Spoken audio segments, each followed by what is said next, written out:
চট্টগ্রাম নগরী পানির উপর ভাসছে না। চট্টগ্রাম নগরী শুষ্ক মৌসুমে যেরকম থাকে সেরকমই আছে। যেমন আমি আধা ঘন্টা যাবো চেষ্টা করবো ওখানে যাওয়ার জন্য, সেটা সম্ভব হচ্ছে। আসলে আমরা জনগণ প্রতিনিধির কাছে আমরা চাই কি, আমরা যেটা চাই সেটা কিন্তু পাই না, আমরা বিপরীতটা পাই।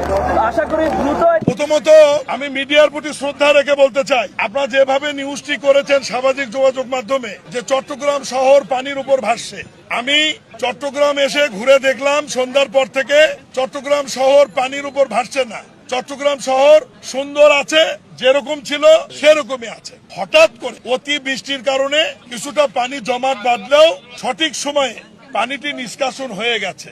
আর এই জায়গাটি প্রবর্তকের মোড়ের এখানে 60 কিলোমিটার আয়তনের একটি সিটি কর্পোরেশন।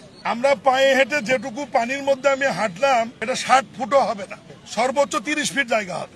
আমি নিজে পায়ে হেঁটে এর মধ্যে দিয়ে আসছি, এক গোছা পানি হবে। এটা যে কারণে হয়েছে আমি ব্যাখ্যা দিচ্ছি আপনাদের কাছে।